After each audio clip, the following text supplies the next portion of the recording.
Hey guys, it's Comic Chris here. Welcome to my comparison video between Daredevil season 1 and Jessica Jones season 1. Now, just yesterday I finished both. I finished watching both, rewatching both Daredevil and Jessica Jones, and I love them both. And that's why I want to do this comparison video to see which one is better, to give my overall thoughts on both Netflix shows. So here's how I plan to structure this video. I'm gonna start off by comparing the stories, and then I'm gonna move on to the actors, and then I'm gonna move on to the villains, then the heroes. I'm gonna talk about the finale, and then I'll finally give my overall ratings. So yeah, that's how this video is gonna be structured. So let's begin. So the story for Daredevil is basically Matt Murdock. We already start off the series with him in his Daredevil activities, in his black suit activity, and throughout the series they call him the Devil of Hell's Kitchen, the Man in the Mask. It's not until the season finale where they actually call him Daredevil. But anyway, the story is about Daredevil trying to take down Wilson Fisk. Wilson Fisk, the man behind who is in the shadow. Like he's the guy who owns all. He basically owns everything. He owns the cops. He owns the media. He owns everything. He has all the money in Hell's Kitchen basically. He uses his wealth to pay people to keep quiet, to not say his name, to work for him. You get the idea. So yeah, Daredevil, he wants to basically try, throughout the series, he tries to take down Wilson Fisk, and obviously in the finale he does. Obviously, we all know that. So, and Wilson Fisk, throughout this series, I was trying to, the first time I watched this series, Daredevil, I wasn't really sure what Wilson Fisk's overall plan was. So in the second time I watched it, I kind of got an idea, but I was still kind of unsure. But the idea that I had, that his plan was to, he wanted to like clean out, to wipe out Hell's Kitchen. Well, not entirely kill every single person in Hell's Kitchen, but basically he wants to like get rid of all the bad people in it or something. He wants to control crime basically, and he wants to control crime. He wants to get rid of certain people and then rebuild it in his own image. That's the kind of image that I got. To me, it was never clear. I did some research online. I tried to find answers, and even people online, they didn't really have an idea a clear idea on his plan. So yeah, that's basically Daredevil's story. So now we're moving on to Jessica Jones' story, and her story is that we first meet her doing her private investigating job. She's a PI. She's doing her normal job. We learn that this person called Kilgrave in the past, he used his mind controlling abilities to sexually abuse her. He raped her basically and all that stuff. So we learned that he's not dead. He comes back. He tries to torment her, torture her, but that's what Jessica Jones thinks anyway. But we learned that Kilgrave still loves her, so he's just trying to win her back. But as we know later on in the series, that if he wanted to, like if he still had control over her, he would have used his mind controlling abilities to control her again. But he doesn't, because he knows that he can't control her anymore. So that's why he doesn't use his mind controlling abilities on her. But so if he did have it, then I assume that he would have used it on her. But anyway, yeah, so he tries to win her over. She learns that he's still alive, so she tries to take him down, because Kilgrave, he basically used this girl called Hope as a way to catch Jessica's attention, to make her realize that he's still alive. So at the end of episode 1, he makes Hope kill her parents. So, and this leads to Hope going to jail for the most of the series. So Jessica Jones, she wants to keep Kilgrave alive, so that she can get evidence on him that he made her kill Hope. So that's why she doesn't kill him when she has multiple chances to do so. Yeah, that's basically Jessica Jones' story. It's to me, I feel that it's a more simplistic story than Daredevil.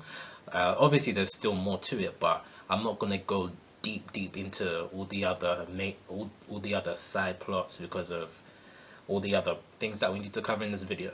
So yeah, comparing the stories, I think Daredevil's more complex. Like I said, Jessica Jones is more simplistic. Um, which one would I go for? Complex or simplistic? For if it's simplistic, it's easy to understand. But if it's complex, then you could struggle to understand it. But I think as a story point of view, I think maybe Jessica Jones is it's more understandable. I think it could be a little bit better in stories term. So the next category we have on our list is actors, and if I was to make a judgment on which has the better cast, this is a really tough one. I would say, well, let's start with the main actors first. If it was between the two main actors, Kristen Ritter and Charlie Cox, I'll have to give this one to Kristen Ritter. Don't get me wrong, Charlie Cox, he was the ideal Daredevil for me. He was the ideal Matt Murdock. He played a superb role. But Kristen Ritter just had that something. There was just she played her role really well. Jessica Jones, we believed that she was a drunkard. We believed that she was tormented by Kilgrave in the past.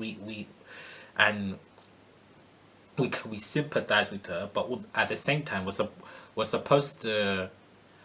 Her character is a character whom we're supposed to actually hate because of her attitude towards others. She's not really a friendly person, but she's likable at the same time. She's likable to the audience, but she's not really likable to the people in the actual show. That's what I like about Kristen Ritter. But Charlie Cox, he was able to capture the perfect role as a blind man. His expressions, his facial expressions, the tone of his voice in different situations. I feel that was well balanced, and his voice as Daredevil. It wasn't like the Dark Knight where it was. I can't really describe the Dark Knight's voice, but it didn't sound so forced. To me, the Dark Knight's voice, like his Batman voice, sounding kind of forced, but this one, it sounded so natural. That's what I liked about Charlie Cox. I think he was the ideal Daredevil, and Matt Murdock. So that's the main characters out of the way. So the supporting characters, on the other hand, we have for Daredevil, we have I'm not sure of their names, but I'm just gonna state the characters: Foggy, Karen Page, Ben, Wilson Fisk, aka Vincent D'Onofrio.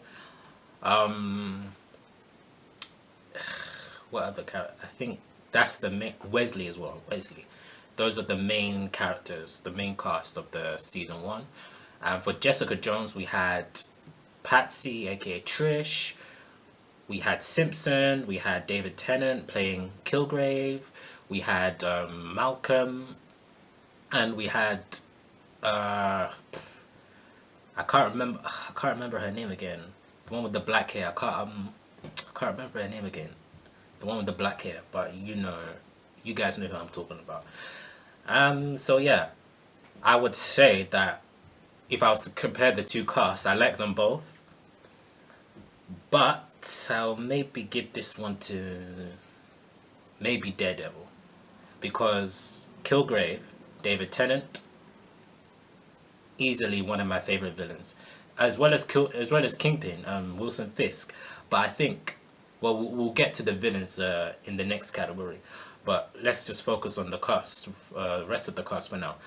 So we'll go. Yeah, I will say Daredevil for this one, because I feel that although Jessica Jones's cast did a fantastic job, all of them, I feel that Daredevil maybe played their roles a little bit better.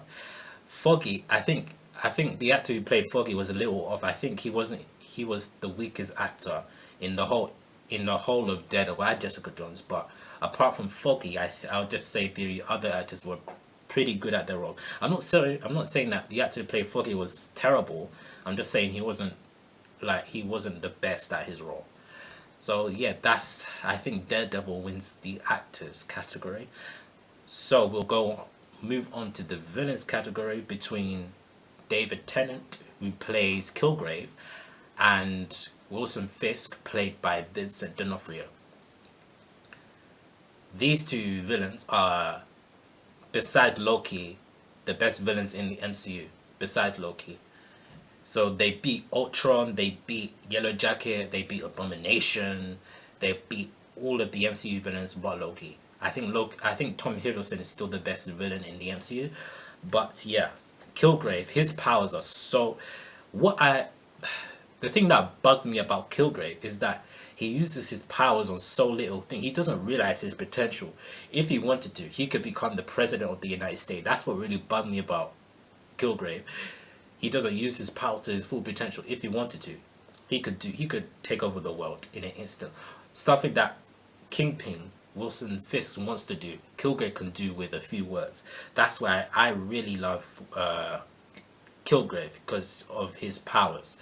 And quite frankly, the villain for my comic book series, which I am writing with editor David Wall, he's one of his main abilities is mind control. That's just one of his abilities. So maybe I could like write what I feel Kilgrave could have done in Jessica Jones. But obviously I feel that I know that I get why the writers didn't want to go the way of Kilgrave ruling the whole world. He wants to be the stereotypical villain who wants to rule the whole world, because it'll be too powerful, obviously, and it's more, Jessica Jones is more of a personal story. So I feel yeah, in that sense I understand, but if he was to use his powers to his full potential, he'll be unstoppable. Kingpin, on the other hand, he's more like this boss, this crime lord who has control over it. In a way, he's kind of like Kilgrave, except without the mind control powers. He has control over nearly anything, basically. But the difference is that he doesn't have mind control. That's his only difference. He has wealth, but so does Kilgrave, basically, because he can legit just go to the bank, say, give me $2 million, and he's automatically a millionaire. Whereas Wilson Fisk has to work for his money. But so if I was to choose this round, choose who wins this round, the villain round, I'll say Kilgrave. I'll say Kilgrave, to be honest. David Tennant, he played a wonderful He did a wonderful job at playing Kilgrave, and Vincent D'Onofrio also played a wonderful job at playing Kingpin, Wilson Fisk. Wilson Fisk is more of a sympathetic villain, but Kilgrave, he doesn't see himself as a villain, because he doesn't know what he. I kind of sympathize for him as well, because he was never taught how to be good. But even though he was never taught how to be good, I feel that he should know, because he should know what's right, basically. Because he should know that telling people to go kill themselves is wrong. He should know that. But anyway,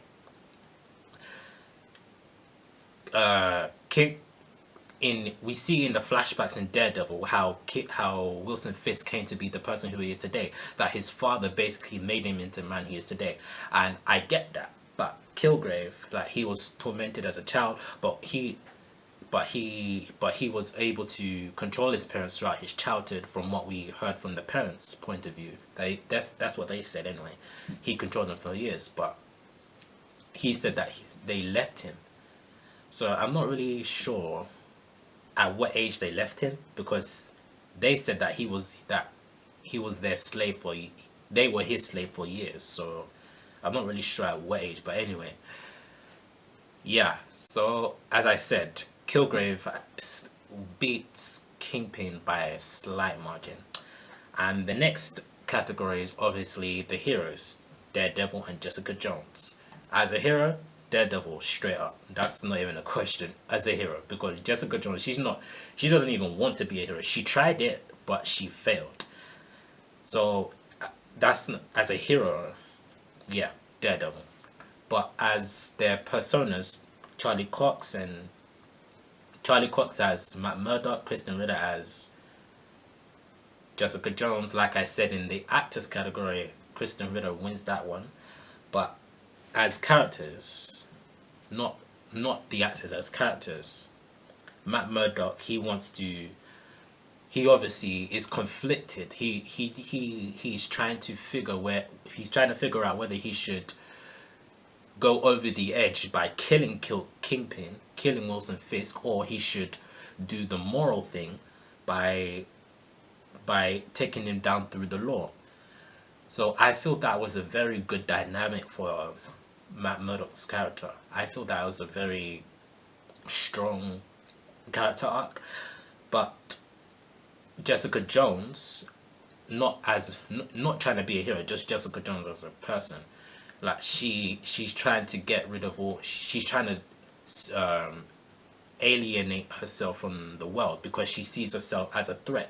She sees herself as dangerous, someone who's dangerous because of what happened to her in the past. And like Daredevil, like Matt Murdock, that's a great dynamic. I like that dynamic. So as heroes, I would say Daredevil, but as human beings, I'll say they're tied because I like them both, as their dynamics are spot on for both. So yeah, the next category is the season finales of both. This one, to me, I think Jessica Jones season finale is better. Why? I think because the Daredevil season finale, it was good, but it started off slow. But then towards the end, that's when it picked up. That's when it started getting really interesting for me. But whereas Jessica Jones, it took her from the get-go. It took her from the start to finish. It really got me hooked from start to finish. So that's why I like Jessica Jones' season finale a little bit better. And the way she defeated Kilgrave, I knew that she was faking, but I knew that she wasn't really under his control. I always had that feeling. But I loved how how Jessica Jones and Trish, how she gave Trish the code word "I love you" as a way of telling Trish that she's not under Kilgrave's mind control. And I thought that was a very smart way to reveal to the audience that she's still in full control of her actions. When Kilgrave tells her to tell her that she loves him, Jessica Jones, she turns to Trish and tells her that she loves her. And I thought that was pretty smart. I like that bit. But the way they killed Kilgrave off, I feel that I would have been fine if they killed Kilgrave off if Daredevil appeared in the season finale of Jessica Jones. For me, that would have been perfect. Because in the comics, Kilgrave is a Daredevil villain as well. Before being a Jessica Jones villain, he was a Daredevil villain. And when she appeared in Jessica Jones' finale, when she referred to Jessica Jones that she knew someone who was a hero, she was basically referring to Daredevil. We all know that. I feel that Jessica Jones, she should have just allowed the help to be, in my opinion. And that would have been a perfect way to tie in Daredevil to the season finale of Jessica Jones. That would have been a perfect way to tie the two together. And unfortunately, it didn't happen. But obviously we're gonna see them cross over eventually because we've got Defenders coming out in 2017. So yeah, but Daredevil, like I said, the season finale for Daredevil was a bit slow at first, but it picked up, and I liked the way okay, let me compare the climax. The climax, I like the Daredevil fight scene a little bit more than the Jessica Jones climax. Yeah, so the climax, I'll give it to Daredevil, but the overall season finale, I'll give it to Jessica Jones. So the final category is the overall ratings. My overall thoughts, sorry. Jessica Jones, I liked it. I liked it a lot. when I first watched it, I said Jessica Jones was better. When I first watched both Daredevil and Jessica Jones, first time I said that Jessica Jones was better. I watched it a second time. I think Daredevil is better, but just a slightly better than Jessica Jones. So with that said, I will give Daredevil an overall of either a 9 or 9.5 out of 10, and I'll give Jessica Jones a 9 out of 10. So yeah, that wraps up my recap. That wraps up my comparison video between Daredevil season 1 and Jessica Jones season 1. I really like both. Like I said, Daredevil was slightly better, although Jessica Jones was, the first time I saw it was better than Daredevil, but I saw it the second time, Daredevil was better because I saw them back to back. So yeah, hopefully you guys enjoyed my video. Please don't forget to like and subscribe to my channel, and I'll see you guys later.